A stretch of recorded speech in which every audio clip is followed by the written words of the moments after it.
Hello students, आज हम class 10th की फ़र्स्ट फ्लाइट का third lesson two stories about flying पढ़ेंगे. It has two parts actually. The first part is his first flight, Liam O'Flaherty's, and the Black Aeroplane, which is written by Frederick Forsyth. His first flight. The young seagull was alone on his ledge. His two brothers and his sister had already flown away the day before. He had been afraid to fly with them. Somehow, when he had taken a little run forward to the brink of the ledge and attempted to flap his wings, he became afraid. जो first part है बच्चों आप लोगों का his first flight का, it is about a young seagull. सी गुल एक चिड़िया होती है, छोटी सी है, उसके बारे में बता रहा है दैट वो एक लेज पर अकेले बैठी हुई है. लेज की मीनिंग देखिए, a narrow horizontal shelf projecting from a wall और अ क्लिफ. एक क्लिफ, एक पहाड़ी है तो उसका जो किनारा होता है जहाँ पर एक शेल्फ है जो लगी होती है दीवार की तरह, उसे लेज बोलते हैं. His two brothers and his sister had already flown away the day before. और एक दिन पहले उसके जो दो भाई और बहनें थी वो सब उड़ के जा चुके हैं. ये छोटा सीगुल है तो ये अपना उड़ना सीख रहा है, अपने पंख फैलाना सीख रहा है और वो अपनी फर्स्ट फ्लाई का वेट कर रहा है. He had been afraid to fly with them. क्योंकि वो उनके साथ उड़ने में डर रहा था, इसलिए वो लेफ्ट बिहाइंड, वो पीछे रह गया है. Somehow, when he had taken a little run forward to the brink of the ledge and attempted to flap his wings, he became afraid.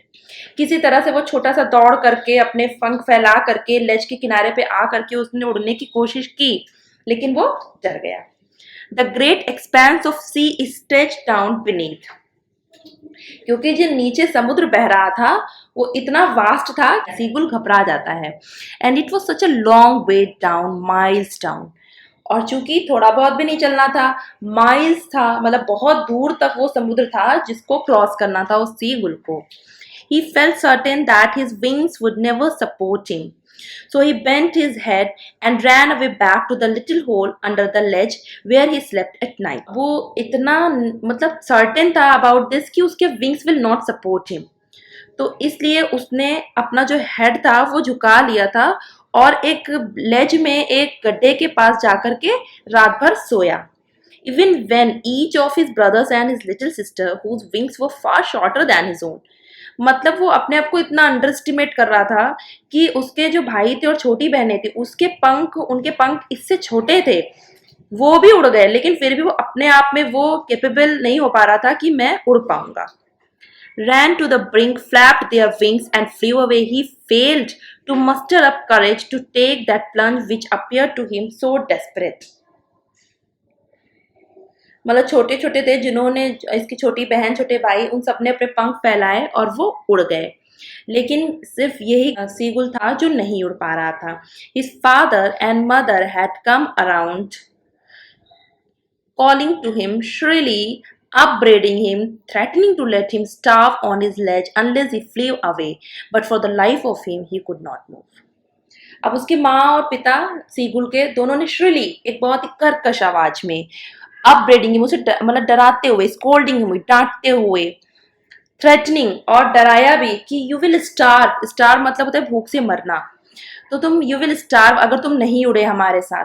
लेकिन जीवन के लिए वो बिल्कुल भी हिल नहीं पाया, क्योंकि वो इस वक्त सोच रहा था कि मेरा जीवन खतरे में पड़ सकता है अगर मैं उड़ने की कोशिश करूंगा. That was 24 hours ago. Since then nobody had come near him. अब इस बात को 24 घंटे बीत चुके हैं और तब से उसके पास कोई भी नहीं आया. The day before, all day long, he had watched his parents flying about with his brothers and sister, perfecting them in the art of flight, teaching them how to skim the waves and how to dive for fish. और जो एक दिन पहले की बात थी तो उसने पूरा दिन अपने माता पिता को, अपने भाई बहनों को उड़ना सिखाते हुए देखा, और देखा कि कैसे वो आर्ट ऑफ फ्लाइट, मतलब कि जो उड़ने की जो कला है उसमें कैसे अपने बच्चों को परफेक्ट कर रहे हैं, उन्हें सिखा रहे हैं. स्किम मीन्स होता है to move lightly just above a surface, मतलब कि किसी भी सरफेस. अब यहाँ पर चूंकि वो एक लेज पे बैठा है और उसके बाहर एकदम समुद्र है, तो समुद्र की सतह के कुछ ऊपर ही एकदम उसके सतह से लग करके उड़ना है, तो that is called a scheme. And dive for fish मतलब कि समुद्र के अंदर अपनी चोंच डाल के फिश को उठाना है, कैच करना है। तो ये सारी जो आर्ट है वो उसके माता पिता लास्ट डे अपने अपने बच्चों को सिखाते रहे हैं। He had in fact seen his older brother catch his first herring and devour it. और उसने यहाँ तक देखा भी था कि उसके एक भाई ने first herring, herring is a soft finned sea fish है, एक सी फिश है, तो उसने अपनी पहली हेरिंग को पकड़ा एंड डीवर इट, डीवर इट मतलब चट कर जाना, और उसे जल्दी जल्दी खा गया। स्टैंडिंग ऑन अ रॉक, एक पत्थर पे खड़े होके, एक चट्टान पे। While his parents circled around raising a proud cackle, और उसके माता पिता उसके चारों तरफ घूम घूम करके बहुत ही प्राउड से कैकल आवाज करते हैं अपनी, कि हाँ चलो इसने कुछ सीखा, उसने अपना पहला शिकार किया। And all the morning the whole family had walked about on the big plateau midway down the opposite cliff, taunting him with his cavaliers. और फिर सुबह पूरी फैमिली उस बड़े से प्लेट्यू के बीच में खड़ी होकर के क्लिफ से अपोजिट, यानी कि जहां पर सी गुल है उससे अपोजिट वाले क्लिफ पे खड़े होकर के वो पूरे टाइम उसे टॉन्ट करते रहते हैं उसकी कावर्डियस पर, उसकी कायरता पर, कि तुम हिम्मत नहीं कर पा रहे हो। The sun was now ascending the sky, blazing on his ledge that faced the south. अब ये जो लेज है, दिस इज द लेज, यहाँ पर ये सीगुल बैठा हुआ है। अब सन भी है जो चढ़ता जा रहा है, क्योंकि जो लेज का फेस है वो साउथ फेस है। He felt the heat because he had not eaten since the previous nightfall. अब पिछली रात से सीगुल ने कुछ खाया नहीं है, और जो हीट है सन की वो भी उसके ऊपर पड़ रही है, और अब वो गर्मी से भी परेशान हो रहा है और भूख से भी। He stepped slowly out to the brink of the ledge, and standing on one leg with the other leg hidden under his wing, he closed one eye, then the other. किसी तरह से वो थोड़ा सा किनारे पर लेज के आता है और अपने एक पैर पर खड़ा होता है और दूसरे पैर को अपने पंख के अंदर छुपा लेता है, और फिर वो अपनी एक आंख बंद करता है and then other, and pretended to be falling asleep. और ऐसा प्रिटेंड करता है, मतलब ऐसा दिखाता है कि वो सो गया है। Still they took no notice of him, कि शायद ऐसा कुछ करूंगा तो माता पिता मुझे देखेंगे कि मुझे क्या हो गया, मैं इतना लेजी क्यों हो गया, मैं इतना सुस्त क्यों हो गया हूं, तो शायद वो मेरे पास आएंगे। बट नो, कोई भी उसे नोटिस नहीं करता है। He saw his two brothers and his sister lying on the plateau, dozing with their heads sunk into their necks. अब वो देख रहा है कि उसके दो भाई और जो बहनें हैं वो प्लेट्यू पर आराम से बैठे हैं और वो अपने नेक के अंदर अपनी हेड्स को डाले हुए हैं। His father was preening the feathers on his white back. Preening means है making an effort to maintain feathers, और जो उसके पिताजी हैं वो अपने सफ़ेद जो उनके पंख हैं उनको संभालते हुए रख रहे हैं। Only his mother was looking at him, यानी कि सब कोई ऐसे कर रहे हैं कि जैसे किसी ने भी सी गुल को उस अवस्था में नहीं देखा कि उसकी आंखें बंद हो गई हैं और वो सुस्त हो गया है। उसके पिताजी ऐसे करते हैं प्रिटेंड की जैसे वो अपने फेदर्स पर ही ध्यान दे रहे हैं, और उसके भाई बहन ऐसे दिखावा करते हैं कि उन्होंने अपना नेक में अपने हेड को संक कर रखा है। सिर्फ उसकी माँ है जो वो उसको देख रही होती हैं। She was standing on a little high hump on the plateau, और वो ही प्लेट्यू के सबसे ऊंचे पर बैठी होती हैं। हर वाइट ब्रेस्ट थ्रस्ट फॉरवर्ड, और उनका जो वाइट ब्रेस्ट है, जो फ्रंट साइड है, वो आगे की ओर है। Now and again she tore at a piece of fish that lay at her feet and then scrape each side of her beak on the rock. अब वो क्या करती हैं कि एक मछली को बीच से दो टुकड़ों में फाड़ती हैं। The site of the wood food मैडेंड him. अब जो खाने का जो दृश्य है, मतलब जैसे ही वो समझता है कि वो फिश को उन्होंने दो पीसेस में डिवाइड किया है, तो भूखा है चूंकि वो लास्ट नाइट से, तो वो एकदम आधा पागल सा हो जाता है। How he love to tear food that way, scraping his beak now and again to whet it. Whet means sharp करना, लेकिन वो सोचता है कि वो कितना प्यार पसंद करता था इस तरह से फूड को टेयर करने में और अपनी बीक को उसी जो रॉक है उस पर रगड़ते थे तो उससे वेट होती थी उनकी बीक। वेट मतलब शार्प होती थी। गा गा गा he cried begging her to bring him some food. अब यहाँ पे जो सीगुल है वो गा गा गा की वॉइस निकालता है अपनी माँ के लिए, to bring him some food. गा कोला, शी स्क्रीम्ड बैक डिराइसिवली। और वो थोड़ा सा गुस्सा होते हुए और ये बताते हुए कि तुम स्टूपिड हो, वो स्क्रीम करती है अपने वॉइस में गा Cola. But he kept calling plaintively, and after a minute or so, he uttered a joyful scream. और वो एकदम उसे कहता रहता है अपनी ही वॉइस में कि काश कि मेरे पास तुम मेरा फूड ले आओ, और 1 मिनट बाद वो थोड़ा सा खुश हो जाता है, उसकी जो स्क्रीम है वो जॉय में बदल जाती है। His mother had picked up a piece of the fish and was flying across to him with it. अब उसकी माँ ने जो है वो फिश का थोड़ा सा पीस जो है वो अपनी बीक में पिक कर लिया है और वो सी को क्रॉस करके उसकी तरफ आ रही हैं। He leaned out, lean मतलब झुक जाता है, eagerly tapping the rock with his feet, अपने पैरों से रॉक को टैप करते हुए eagerly बहुत ही उत्सुकता से, trying to get nearer to her as she flew across. वो जैसे ही उसके पास से निकलती है वो उसके पास तक पहुंचने की कोशिश करता है seagull, but when she was just opposite to him, she halted, her wings motionless. लेकिन जैसे ही वो उसके अपोजिट एकदम पास पहुंचने वाली होती है, शी हाल्टेड मतलब स्टॉप्ड, वो रुक जाती है और becomes motionless. The piece of fish in her beak almost within reach of his beak. अब सीगुल जो है वो अगर थोड़ा सा एक हल्की सी जंप लेता है तो जो बीक में फंसी हुई फिश का पीस है वो उस तक पहुंच सकता है। He waited a moment in surprise, wondering why she did not come nearer, and then, maddened by hunger, he dived at the fish. वो 1 मिनट के लिए रुकता है और आश्चर्य पड़ता है कि आखिर माँ मेरे पास क्यों नहीं आ रही है, लेकिन चूंकि वो भूख से पगलाया होता है वो फिश की तरफ एक डाइव मारता है। With a loud scream, he fell outwards and downwards into space. लेकिन अचानक से वो स्क्रीम अपनी एक बहुत तेज आवाज के साथ नीचे ऊपर गिरता हुआ सा प्रतीत होता है। Then a monstrous terror seized him and his heart stood still. अब वो बहुत बुरी तरीके से डर जाता है कि अगर मैं कोशिश नहीं करूँगा, अगर मैं नहीं उड़ पाऊँगा, तो मैं तो इस तरह से भूखा मर जाऊँगा। He could hear nothing. अब उसे कुछ भी सुनाई नहीं दे रहा था। But it only lasted a minute.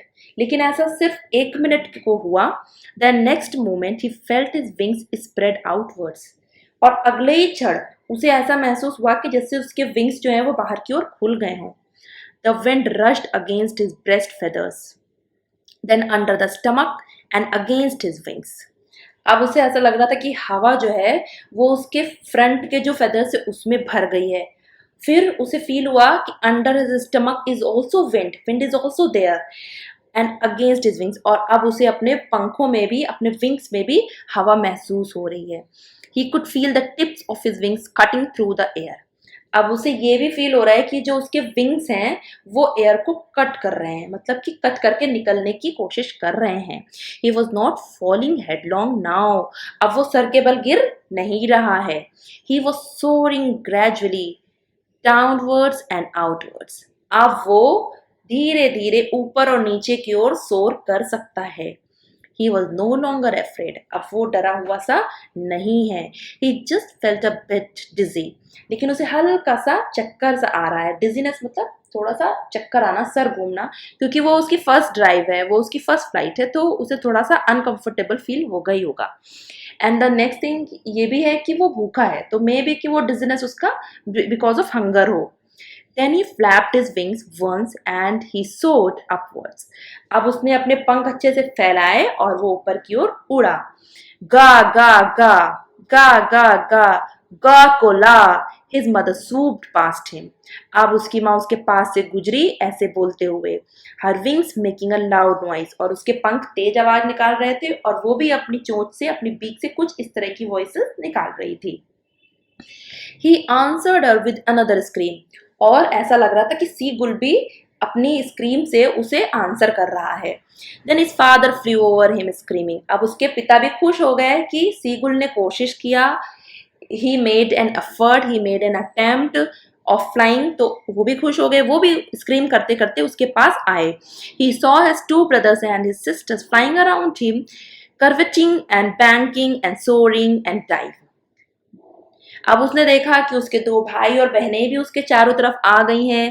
कर्वेटिंग जो होता है, it is leaping like horse, मतलब कि up down up down up down, ऐसे अप डाउन करते हुए कर्वेटिंग वाली उड़ान भरना. Banking, banking means flying with one wing higher than the other. अब एक पंख ऊपर एक पंख नीचे करके इसको बैंकिंग बोलते हैं. सोरिंग, उड़ना, एंड द डाइविंग की गोता मारना. मतलब इस तरह से वो हर तरह की अपनी कला को दिखाते हुए उसके चारों तरफ घूम रहे हैं. Then he completely forgot that he had not always been able to fly. अब वो पूरी तरह से भूल चुका था कि वो अभी तक उड़ ही नहीं सकता था. And commanded himself to dive and soar and curve, shrieking shrilly. और अब वो सोर कर रहा था, कर्व कर रहा था, और अपने जो श्रिली, एक कर्कश स्वर है, लोग आवाज निकालते हैं, तो अपनी आवाज निकाल निकाल के भी अपना उत्साह जाहिर कर रहा था. He was nearer the sea now. अब वो समुद्र के पास था. Flying straight over it. अब वो उसके एकदम सीधे बह रहा था. Facing straight out over the ocean. और समुद्र का भी सामना कर रहा था. He saw a vast green sea beneath him. वो देख सकता था एक बहुत ही विशाल ग्रीन सी उसके नीचे है. With little ridges moving over it, and he turned his beak sideways and cawed amusedly. और छोटे छोटे रिजेस हैं जो उसके नीचे से गुजर रहे हैं, और वो कभी अपनी जो बीक है उसको साइड में करता और कॉ की आवाज निकालता और प्रसन्न हो रहा था. His parents and his brothers and sister had landed on this green flooring ahead of him. उसके माता पिता, उसके भाई बहन सब जो हैं वो उसके आगे पीछे उसकी फ्लोरिंग, मतलब उसके साथ साथ चल रहे हैं, और वो उस ग्रीन फ्लोरिंग पे पहले लैंड कर जाते हैं. दे where beckoning to him, calling shrilly. अब वो सब उसे कुछ ना कुछ बता रहे हैं और अपनी वॉइस में निकाल रहे हैं. He dropped his legs to stand on the green sea. अब उसने अपने जो लेग्स हैं वो ड्रॉप किए ग्रीन सी में, उस हरे समुद्र में उसने अपने पैर जो है सीगुल ने डाले. His legs sank into it. अब उसके जो लेग्स थे वो ग्रीन ओशन में डूब गए. He screamed with fright and attempted to rise again, flapping his wings. अब वो थोड़ा सा घबरा गया और अपने विंग्स को फ्लैप करने लगा, और उसने सोचा कि ऐसा तो नहीं कि मैं इसमें अब डूब जाऊंगा. But he was tired and weak with hunger and he could not rise. अब वो थका भी था भूख से, तो वो उठ तो नहीं पाया, निकल नहीं पाया. Exhausted by the strange exercise, और बहुत ही एग्जॉस्ट भी था इस स्ट्रेंज एक्सरसाइज से. His feet sank into the green sea. उसके पाँव जो थे वो ग्रीन सी में डूब चुके थे. And then his belly touched it and he sank no further. और जैसे उसकी बेली उस ग्रीन सी में टच करने लगी, अब वो डूब नहीं रहा था. He was floating on it. वो फ्लोट कर रहा था उसके ऊपर. And around him, his family was screaming, praising him, and their beaks were offering him scraps of dogfish. अब चारों तरफ उसके माता पिता बहुत खुश थे, स्क्रीम कर रहे थे, प्रेज कर रहे थे, और अपनी बीक में फंसा करके लाए थे डॉग फिश के टुकड़े जो उसे ऑफर कर रहे थे. He had made his first flight. और उसने अपनी फर्स्ट फ्लाइट पूरी की. इस लेसन से बच्चों क्या सीख मिलती है? हम चाहे कितने भी कमजोर क्यों ना हो, हम किसी भी स्थिति में क्यों ना हो, लेकिन हमारे अंदर हमेशा एक विल पावर होती है, हमारे अंदर वो शक्ति होती है जो हमें एक्सरसाइज करने से हमें चीजें मिल सकती हैं. यानी कि अगर हम किसी चीज को चाहते हैं और उसकी पूरे तन मन धन से कोशिश करते हैं तो वो हमें जरूर मिलती है.